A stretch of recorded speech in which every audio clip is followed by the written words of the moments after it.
if we're worried that our relationship has become damaged by our discipline tactics, what are some ways to reconnect, reestablish that close bond? Yeah. And so, first of all, welcome to the club. Before you get too down on yourself and get too, awash in guilt, recognize that you're in really good company.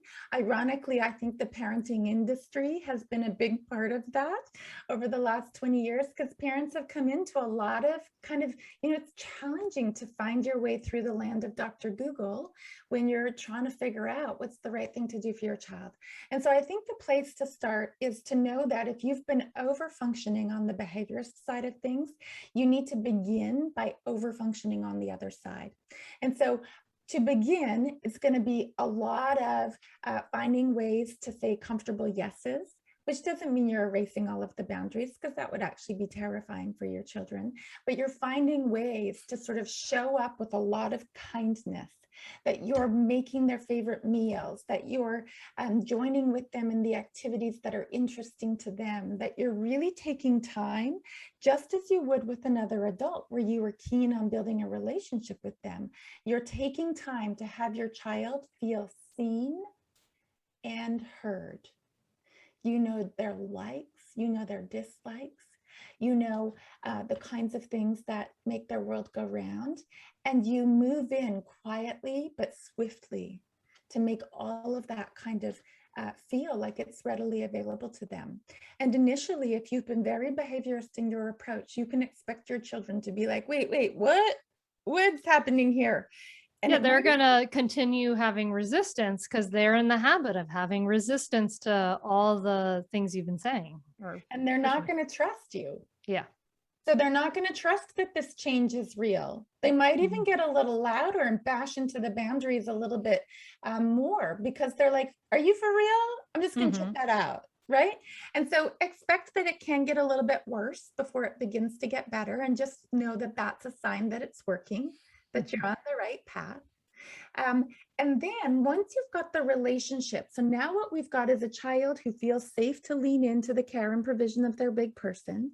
And once we've got that safety established, then we can start to sort of push forward again in terms of, expectations and that kind of stuff. But you've got to go easy right out of the gates if you have a history of being highly behaviorist with your children.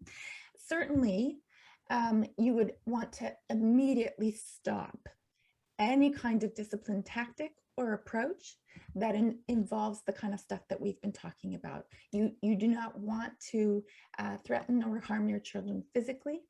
You don't want to threaten or harm them emotionally, and you don't want to use any kind of threats to control their behavior. So you're going to stop all of that immediately. And your kids actually might be a little confused. Some kids get upset. They're like, what do you mean I don't get computer time for taking the trash out? Mhm. Right? So they're upset about that. And you're just going to respond like it's Tuesday. You're going to be like, oh, yeah, because we're not doing that anymore. But don't worry, because I've got it all set up for you to have computer time tonight, and it's all sorted out. Here's how it's going to go. You're going to get half an hour at 7 o'clock, and it's going to be awesome, soft fun. And guess what we're having for dinner? You're not even going to believe it. Spaghetti and meatballs, your favorite. So you just carry on like you're telling them the sun is shining. There's nothing unusual about that. Yeah, you're allowed to change your mind. You're especially if you're moving towards more positive research proven more positive results that are going to actually leave you with a more positive relationship in the future. You don't need to explain everything to your No. kids or feel bad about making a change. Yeah. And in fact, when we attempt to explain that all to our children, we actually do ourselves a disservice, because then it's like we're making excuses, or we're trying to fill in, or we're trying to convince them. When somebody Mhm. who's a true leader and has really decided this is how I will go, I'm not explaining myself to you, Mm. and not from a place of being against you. I'm not explaining myself to you from a place of being for you. This is how we will go. I know it's confusing, and this is what we will be doing. Mm. I love this idea that this what you're modeling, this stepping into your leadership Mm. and because yeah, that does provide kids a sense of safety, like boundaries and edges and those firm kind boundaries, they provide kids a sense of safety. We don't want to be saying yes to them constantly. No, we have to have those boundaries and we don't have to explain them all. Yeah. I mean, it's alarming to them when we're constantly explaining, because it means we're not really in the lead. It's the energy that you and I are talking about right now. It's what I call having swagger. Say it again.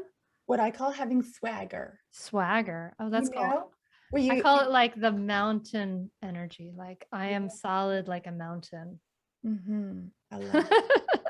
It's a swaggering mountain. That's right. Catch new episodes of the Mindful Mama podcast and other free resources, including the Mindful Mom Guide at mindfulmamamentor.com. You can listen to every back catalog episode, including interviews with Dr. Dan Siegel, Janla Van Zandt, Sharon Salzberg, and get meditations, join our private Facebook group, and more. Go to mindfulmamamentor.com now. I'll see you there.